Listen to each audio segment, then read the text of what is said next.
Si l'année 2022 était définie par un seul problème économique, ce serait l'inflation. Dans la plupart des économies avancées du monde, l'inflation est actuellement très élevée. Certains pays autrefois réputés pour leur stabilité monétaire connaissent des hausses de prix annuelles à 2 chiffres. En outre, il ne s'agit que des chiffres globaux qui ne tiennent pas compte d'un grand nombre de dépenses supportées par les ménages réels, même si c'est techniquement ce qu'ils sont censés faire. Les taux d'intérêt en sont l'exemple le plus évident, car ils sont en quelque sorte une arme à double tranchant. Ils sont le principal outil que les banques centrales peuvent utiliser pour freiner l'inflation. Mais ils entraînent également une augmentation des paiements d'intérêt pour les ménages ordinaires, alors qu'ils s'efforcent de payer tout ce qui, dans le monde, est soudainement 50% plus cher qu'il y a 2 ans. Il ne s'agit là que des économies avancées. Certaines économies en développement connaissent une inflation mensuelle à 2 chiffres. Mais pour la plupart, ces exemples isolés rencontrent ces problèmes en raison d'éléments tels que la mauvaise gouvernance et le refus d'augmenter les taux d'intérêt comme tout le monde essaye de le faire en ce moment. Je ne citerai pas de nom, mais je dirais qu'il est ironique que Thanksgiving arrive bientôt. Relever les taux d'intérêt dans les pays où l'inflation reste élevée est la bonne décision, même si c'est un remède amer. Mais comme pour la plupart des choses, mieux vaut prévenir que guérir. Ainsi, la manière la plus productive de comprendre ce qui cause vraiment l'inflation persistante dans nos propres économies est peut-être tout simplement d'observer d'autres économies qui n'ont pas du tout ce problème. Même si les leçons tirées de pays comme la Suisse, certains pays européens, voire même la Chine, sont trop tardives pour être appliquées à notre propre économie. Elles peuvent potentiellement nous en apprendre beaucoup sur les raisons de l'inflation et sur la manière de l'éviter à l'avenir. Mais alors, pourquoi certains pays du monde ont-ils choisi de mettre en œuvre ces mesures ? Pourquoi certains pays n'ont-ils pas les mêmes problèmes d'inflation que tous les autres pays ?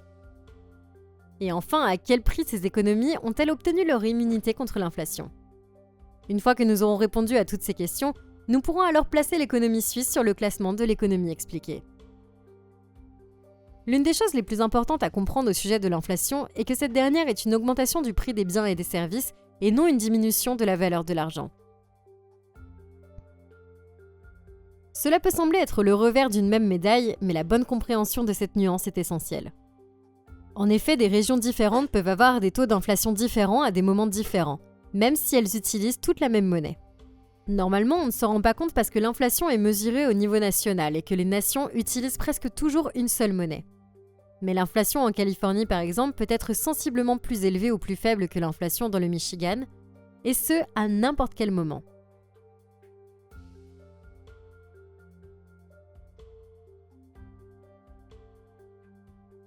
Si l'on considère l'inflation comme l'augmentation du coût des biens et des services, cela a beaucoup plus de sens, car les différents problèmes qui influencent les prix du marché peuvent avoir un impact sur les différentes régions. Oui, l'une des façons les plus radicales d'augmenter l'inflation est l'injection massive d'argent dans l'économie de la part des gouvernements et des banques centrales, afin d'accroître la demande totale. Cette augmentation de la demande entraîne naturellement une hausse des prix. Mais il existe d'autres moyens d'augmenter l'inflation qui sont plus spécifiques aux différentes régions. Le Michigan, par exemple, peut connaître un hiver particulièrement froid qui augmente la demande et donc le prix de l'énergie nécessaire pour chauffer les maisons, alors que la Californie, dont le climat est plus tempéré, n'aura pas les mêmes problèmes et ne connaîtra donc pas cette hausse des prix. Un autre exemple concret pourrait être le boom technologique qui a eu lieu en Californie dans les années 2000 et 2010. De nombreux emplois locaux bien rémunérés ont créé une région où la demande des ménages est beaucoup plus élevée que la moyenne nationale. Ce qui explique que la plupart des produits dans les grosses villes californiennes coûtent plus cher que les mêmes produits dans le reste du monde. Si vous avez consulté les chiffres de l'inflation dans votre propre pays, vous avez dû voir des chiffres de l'ordre de 6 à 10%. Et je suis sûre que beaucoup d'entre vous ont pensé que ces derniers ne pouvaient pas être vrais parce que votre propre coût de la vie avait augmenté beaucoup plus fortement que cela. Il y a de fortes chances que vous ayez raison, car l'inflation est mesurée à l'aide de l'augmentation de l'indice des prix à la consommation, qui est une sélection variée de biens et de services représentatifs des dépenses d'un ménage urbain ordinaire.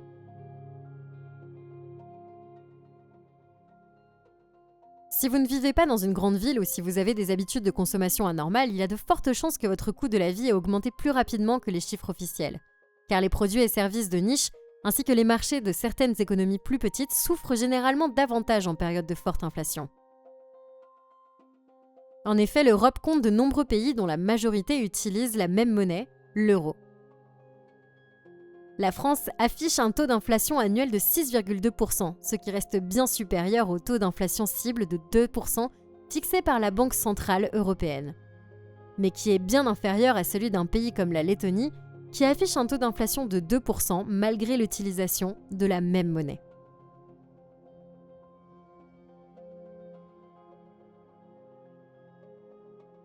Comment se fait-il donc qu'un pays connaisse une inflation près de 4 fois supérieure à celle d'un autre pays utilisant la même monnaie ? La Lettonie est géographiquement beaucoup plus proche de la Russie et de l'Ukraine. Elle est donc plus fortement touchée par les perturbations de cette région du globe. La Lettonie est plus proche des centres industriels russes, aujourd'hui fermés, que la plupart des pays de l'Union européenne. Elle a donc naturellement fait plus d'affaires avec la Russie et a également perdu plus d'échanges en raison des sanctions prises à l'encontre de cette dernière. Mais ce n'est pas tout. L'inflation en France est mesurée différemment de l'inflation en Lettonie. La Lettonie est un pays beaucoup plus pauvre que la France, et les ménages des pays pauvres consacrent naturellement une part plus importante de leurs revenus aux produits de première nécessité, comme la nourriture et l'énergie, alors que dans les pays riches, ces produits ne représentent normalement qu'une petite partie du revenu des ménages. Cela signifie que l'indice des prix à la consommation en Lettonie sera plus fortement pondéré par des éléments tels que l'alimentation et l'énergie. À l'heure actuelle, l'alimentation et l'énergie sont les marchés les plus touchés par les événements mondiaux. Et comme ces marchés sont plus fortement représentés dans l'IPC de la Lettonie, le taux d'inflation y est plus élevé. Si l'inflation en France était mesurée à l'aide de l'indice des prix à la consommation de la Lettonie, cette dernière serait un peu plus élevée. Et si l'inflation en Lettonie était mesurée à l'aide de l'indice des prix à la consommation de la France, elle serait un peu plus faible. Cela ne signifie pas que ces calculs sont erronés, bien au contraire. Nous mesurons l'inflation pour avoir une idée de ce qui se passe dans l'économie, et les citoyens d'une nation sont le moteur de cette dernière. Il est donc important que l'indice des prix à la consommation soit représentatif des habitudes de consommation des citoyens de cette même économie. Si les drapeaux blancs et les coupes de cheveux pour caniche ne sont pas ce à quoi la plupart des ménages lettons consacrent leur argent, leur économie ne devrait pas être mesurée sur la base de ces biens et services. Il est néanmoins important de se souvenir de ce détail, car cela signifie que les comparaisons directes des taux d'inflation peuvent être souvent trompeuses, en particulier entre des pays dont les conditions socio-économiques sont très différentes. Mais même en prenant en compte cela, quels que soient les indicateurs utilisés, la France affiche toujours un taux d'inflation inférieur à celui de la majorité des autres pays de l'Union européenne. Cependant, vous avez peut-être remarqué sur cette liste un pays européen dont le taux d'inflation est inférieur de moitié à celui de la France. Alors, que fait donc la Suisse ? La Suisse est un pays très riche. Ses citoyens comptent parmi les plus riches du monde. Seule l'Australie et un groupe restreint de micronations lui font réellement concurrence. Une économie moins sensible à l'inflation est le fruit de citoyens plus riches, car ceux-ci consacrent une part moins importante de leurs revenus aux produits de première nécessité et une part plus importante aux produits de luxe dont ils peuvent choisir de se passer s'ils deviennent trop onéreux. Les repas au restaurant en sont un bon exemple. Les ménages plus aisés dépenseront plus pour des repas au restaurant que les ménages qui ont du mal à joindre les deux bouts. Si l'inflation est très élevée, ces ménages riches pourraient choisir de manger chez eux, ce qui réduirait la demande de repas au restaurant et obligerait ces derniers à réduire leurs prix en organisant des soldes afin d'attirer de nouveau des clients capricieux à leur table. Les ménages plus pauvres ne peuvent pas choisir d'arrêter de dépenser de l'argent au restaurant parce qu'ils ne le faisaient probablement pas au départ. Ils ne peuvent pas non plus arrêter de consommer des produits de première nécessité comme la nourriture parce que, ce sont des produits de première nécessité. Sans nourriture, on meurt de faim et les gens sont donc prêts à dépenser tout ce qu'ils ont pour nourrir leur famille. Mais l'histoire de la Suisse ne s'arrête pas là. La stabilité relative au franc suisse est une chose sur laquelle beaucoup d'autres médias se sont penchés. Comparée au dollar, elle est l'une des rares monnaies au monde à ne pas avoir perdu de valeur significative cette année.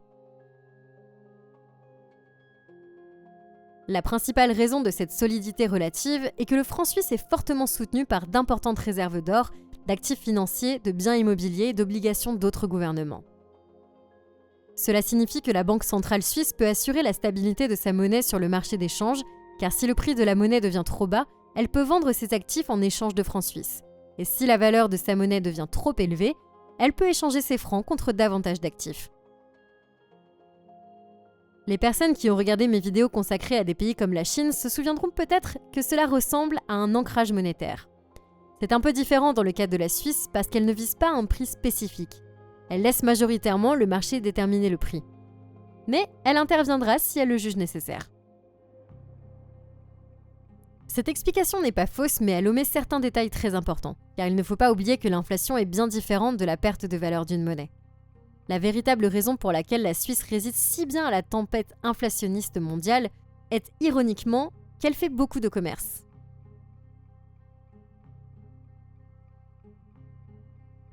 La Suisse est un pays fortement tributaire du commerce, qu'il s'agisse d'importation ou d'exportation. La valeur totale de tous les échanges par rapport à la taille de l'économie est ce que les économistes appellent l'intensité des échanges. Chaque année, la Suisse importe des biens et des services pour une valeur d'environ 300 milliards de dollars et en exporte pour à peu près le même montant. Cela représente une valeur d'importation et d'exportation par habitant d'environ 35 000 dollars. À titre de référence, les États-Unis exportent environ 4 000 dollars par habitant et importent un peu moins de 7 000 dollars par habitant. Cela peut prêter à confusion car le commerce international est normalement considéré comme l'un des principaux facteurs d'inflation, les chaînes d'approvisionnement mondiales et les tensions commerciales étant à l'origine de toutes sortes de problèmes dans le monde. Mais comme pour la plupart des choses en économie, il est important de ne pas généraliser de manière excessive. La plupart des importations de la Suisse proviennent des pays voisins de l'Union européenne et du Royaume-Uni. Ces routes commerciales sont extrêmement directes avec les trains et les camions et ne souffrent pas de la fermeture des ports ou des retards dans les centres de distribution. La Suisse est également en mesure de tirer parti de sa monnaie forte pour acheter ses importations, même avec une réduction de 10% par rapport au prix d'il y a 12 mois. Dans un pays comme les États-Unis où les importations totales représentent une part relativement faible de la production totale, cela ne ferait pas une énorme différence, mais il ne faut pas oublier que le citoyen suisse moyen importe pour 35 000 dollars de marchandises chaque année. S'il achetait ses marchandises dans les pays de l'Union européenne en utilisant ses francs suisses, sa situation s'améliorerait de 3 500 dollars, pour la seule raison que la force de sa monnaie compense une grande partie de l'inflation à laquelle il est soumis. D'un autre côté, la plupart des exportations de la Suisse sont des biens et des services haut de gamme à forte valeur ajoutée qui ne seront pas aussi fortement touchés par les troubles mondiaux que les produits de base à grande échelle et à faible marge. Il y a aussi des facteurs moins importants comme celui de l'utilisation de l'énergie hydroélectrique pour la moitié de l'énergie du pays, qui le rend moins sensible à la volatilité des prix du pétrole et du gaz dont ont souffert beaucoup d'autres pays d'Europe. Y a-t-il donc quelque chose à apprendre de la Suisse ? Malheureusement, pas vraiment. Hormis le fait qu'elle peut constater les avantages dans le fait d'avoir investi dans des industries à forte valeur ajoutée et dans des ressources renouvelables, la Suisse a toujours été prise avec la déflation. Cette dernière ralentit la croissance d'un pays par ailleurs très prospère. Il est important de rappeler que les ralentissements économiques s'accompagnent généralement d'une faible inflation, et que de nombreuses économies qui n'ont pas de problème d'inflation en ce moment ne sont dans cette situation que parce qu'elles sont confrontées à des problèmes économiques plus importants qui paralysent la demande des consommateurs. Vous pouvez regarder notre vidéo sur le Japon ou sur les raisons pour lesquelles la Chine ne va pas s'effondrer pour découvrir pourquoi la déflation peut être tout aussi grave, voire pire que l'inflation. Ces problèmes ne sont pas aussi présents en Suisse, mais la plupart des économies devraient renoncer à une croissance significative pour atteindre une position aussi stable que celle de la Suisse. C'est un bon compromis lorsque tous les citoyens ont un niveau de vie élevé, mais un compromis plus difficile à faire lorsqu'une croissance soutenue pourrait être la clé pour sortir des millions de personnes de la pauvreté. Par ailleurs, je suis certaine que la plupart des économies aimeraient être la Suisse de la même manière que j'aimerais être multimillionnaire. Il n'est pas possible de montrer du doigt l'un des pays les plus riches du monde et de demander aux autres économies pourquoi elles ne peuvent pas simplement faire pareil. La dernière chose que nous pouvons apprendre de la Suisse, c'est sa position dans le classement de l'économie expliquée. Commençons comme toujours par la taille. La Suisse a un PIB de 813 milliards de dollars, ce qui en fait la 20e économie mondiale et qui lui vaut un 7 sur 10. Cela ne semble pas très impressionnant, mais le PIB par habitant est l'un des plus élevés au monde, avec 93 457 dollars par citoyen. À titre de référence, les États-Unis, qui sont eux-mêmes un pays remarquablement productif, ont un PIB par habitant de seulement 69 288 dollars. Ce chiffre impressionnant est dû aux industries hautement techniques dans lesquelles travaillent les résidents suisses.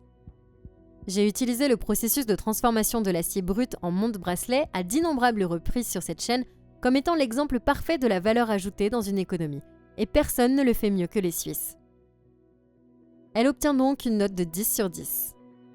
La stabilité et la confiance sont également très élevées. Bien que l'époque où la Suisse servait de banque à l'élite mondiale secrète soit révolue, elle reste la destination privilégiée pour les opérations financières plus transparentes en raison de sa neutralité et de sa stabilité mondialement reconnue. Elle obtient une note de 10 sur 10. La croissance a été forte par rapport à ses voisins européens, mais ces derniers n'ont pas vraiment placé la barre très haut. Le système de gouvernance du pays, peut-être trop prudent, favorise une croissance lente et stable. Et c'est ce qui s'est passé. La note est donc de 7 sur 10. Enfin, l'industrie. Bien qu'elle ne soit pas massive, elle est à la pointe du progrès. Si vous voulez les meilleurs banquiers, vous prendrez un banquier suisse. Si vous voulez le meilleur chocolat, vous prendrez du chocolat suisse. Et si vous voulez les meilleures montres, vous prendrez les montres suisses. L'industrie suisse obtient un 8 sur 10. Au total, l'économie suisse obtient une note moyenne de 8,4 sur 10. Ce qui la place en 3e position du classement. Merci d'avoir regardé. Bye.